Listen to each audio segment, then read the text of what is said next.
Hi guys, Jason here from Trojan Photography, and today I've just got a little quick tip for you.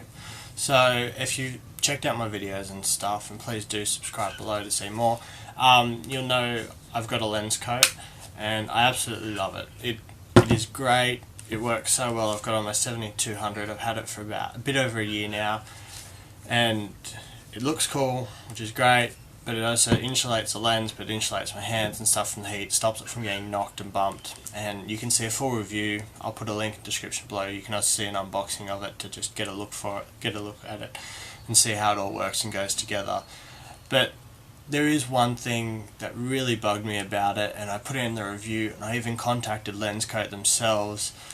Every time I put it into my bag, and I've got a fairly big bag, and I'm always really careful with my gear, the front part of it kept getting rubbed up against the bag whenever it slid in, and you got to slide into the bag, and eventually the foam started to deteriorate, the actual cloth material started to flake away, and it actually started to break. And I'll put up some photos now. You can see the foam and the fabric are tearing next to the stitch. It's not the actual stitch going, the stitching's great, but it started to tear away, and it was really bad, and it was starting to crack, as you can see in the photos and stuff. So contacted Lenscoat.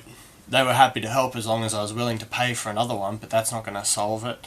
A year of use and it already started to deteriorate. That's not great, not for a premium product like that. There's other brands out there, and I've purchased another one from Outdoor Photography Gear. You can check out the unboxing. I'll put a link in the description below, and I'll have a review out very soon of it, and I think it might be a great competitor for this, and I'll do a head-to-head comparison for it. But for today's little tip, I'm just going to show you my way of fixing it. It's fixing this solution, and I think it works really well, and it's not that expensive. So I purchased this off eBay. It's just camouflage fabric tape.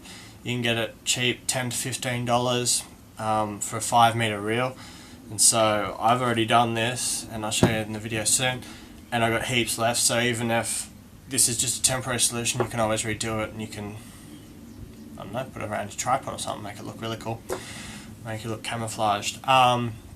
So I'm going to play the video in a sec, and I'll talk you through it. All I've done, I've covered around the top, and you can see, so there's no black on there, it's fully covered, and I'll talk to you a couple of hints and tips through the video, and I'll just show you what I've done and how it goes. So enjoy. So for this, as I said, I use the tape, and I also use my Leatherman for the knife, but you can also use scissors, which is probably a bit more safe to use than using a knife in it.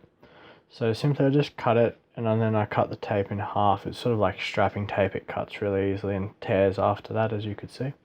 So I've just put the lens hood back on, the cover for the lens hood, and I'm strapping around it while it's on. Because the foam and the fabric they use is flexible and stretchy, you really want to have it at the stretch it's going to be at when you've put it on the camera.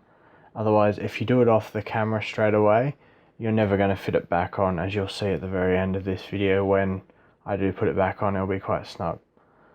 So I've lifted it up, and you can see it's crinkling a bit because the foam's shrunk down again. So that's why we do have it while it's stretched out. I'm just cutting other strips so I can cover the inside and that lip over edge. As you could see in the pictures before, it's very cracked on those edges where you can see the foam. So I've just pulled it off, and I'm laying it on the inside, and you can see I'm folding it over, so I'm covering that foam. And you can also see with both hands I'm pulling that foam as taut as I can, because the tape on the outside I've just put on won't stretch. When I pull it as tight as it can, I know that's how far it's got to stretch to fit over this lens hood. So you can see there I've just pulled it around, and you can see covers around either side and solves that problem of it.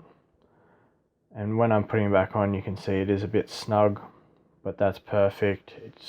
It fits beautifully, and it means it's not going to slide around or slide off. So thanks for watching that, guys. I hope that really helped. As you can see, I think it's a really good solution. It fits nice and snug. I found the color difference is a little bit more vibrant, I guess, just because my things probably fade a bit having it out all the time when I'm shooting, but I'm sure it'll fade into the same colour. It's really strong.